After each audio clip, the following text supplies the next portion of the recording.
Hi అండి అందరికీ welcome back to our channel. ఈరోజు కుకింగ్ వీడియోలో ఒక నాన్ వెజ్ రెసిపీతో మీ ముందుకు వచ్చేసానండి. వేడి వేడి అన్నంలోకి చికెన్ కూర ఉంటే చాలు ఇంకేం వద్దు అనేస్తుంటారు చికెన్ ఇష్టపడేవారు. అది కూడా ఎప్పటికప్పుడు కొత్త రుచిలోనూ ఉండాలని కోరుకుంటూ ఉంటారు కదూ. ఈరోజు మనం వెరైటీగా చికెన్ గార్లిక్ రోస్ట్ ఎలా తయారు చేసుకోవాలో చూద్దామండి. స్పైసీగా భలే రుచిగా ఉంటుంది.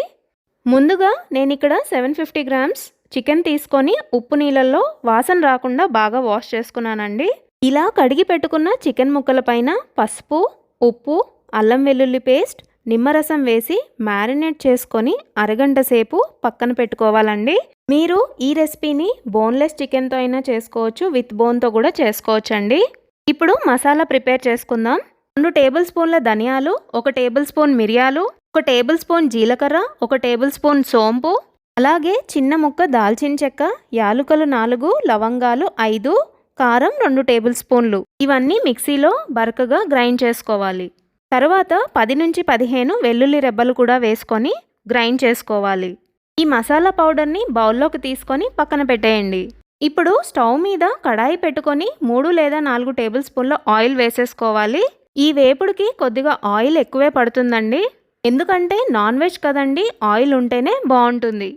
వేడైన తర్వాత 3 మీడియం సైజ్ ఆనియన్స్ ఇలా పొడవుగా కట్ చేసుకొని వేయించుకోవాలి.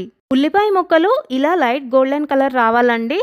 ఈ టైంలో ముందుగా మనం మ్యారినేట్ చేసుకున్న చికెన్ ముక్కల్ని వేసేసుకుందాం. అన్నీ వేసేసుకున్న తర్వాత చికెన్ ముక్కల్ని మీడియం ఫ్లేమ్లో బాగా వేయించుకోండి. ఈ చికెన్లోంచి నీళ్లు ఊరుతాయండి. వాటర్ అనేది పూర్తిగా ఇంకిపోయి ఆయిల్ సపరేట్ అయ్యేంత వరకు వేయించుకోవాలి. ఈ ప్రాసెస్ అంతా కూడా ఒక 10 మినిట్స్ పడుతుంది. చికెన్లో ఉన్న వాటర్ అంతా కూడా బయటకి రిలీజ్ అవుతుంది. ఇప్పుడు ఒక 10 నిమిషాలు మూత పెట్టి మీడియం ఫ్లేమ్లోనే ఉడకనివ్వండి. ఇప్పుడు మూత తీసి చూద్దాం. 10 నిమిషాల తర్వాత చికెన్ కలర్ అనేది చేంజ్ అయిపోయిందండి. వాటర్ కూడా ఇంకిపోయి ఆయిల్ సపరేట్ అయింది. ఒకసారి చికెన్ ఉడికిందా లేదా చెక్ చేసుకుందాం. చికెన్ అయితే పర్ఫెక్ట్గా ఉడికిందండి. ఈ టైంలో ముందుగా మనం ప్రిపేర్ చేసుకున్న వెల్లుల్లి మసాలా వేసేసుకోవాలి. మసాలా అంతా కూడా చికెన్ ముక్కలకి పట్టేలాగా లో ఫ్లేమ్లోనే వేయించుకోవాలి. ఈ మసాలా అంతా కూడా చికెన్ ముక్కలకి బాగా పట్టాలి. ఇప్పుడు గుప్పెడు కరివేపాకు, 4-5 పచ్చిమిరపకాయలు ఇలా పొడవుగా కట్ చేసుకొని సాల్ట్ ఒకసారి చెక్ చేసుకొని అడ్జస్ట్ చేసుకోవాలి. ఒకసారి అంతా కలుపుకోవాలి. వేయించుకునేటప్పుడు మీకు అడుగున మాడుతుంది అని అనిపిస్తే కొంచెం వాటర్ స్ప్రింకిల్ చేసుకోండి. నేనైతే వాటర్ యూజ్ చేయలేదండి. మనం వేసుకున్న మసాలా అంతా కూడా పొడి పొడిగా అయిపోయిందండి. ఇంకా చికెన్ కూడా బాగా రోస్ట్ అయిందండి. చివరిగా 1 టేబుల్ స్పూన్ లెమన్ జ్యూస్ వేసుకొని కొత్తిమీరతో గార్నిష్ చేసుకోవాలి. ఇలా రోస్ట్ అవుతే సరిపోతుందండి. ఇప్పుడు స్టవ్ ఆపేసి సర్వింగ్ బౌల్లోకి తీసేసుకుందాం. స్పైసీగా ఇష్టపడే వారికి ఈ రెసిపీ చాలా బాగా నచ్చుతుందండి.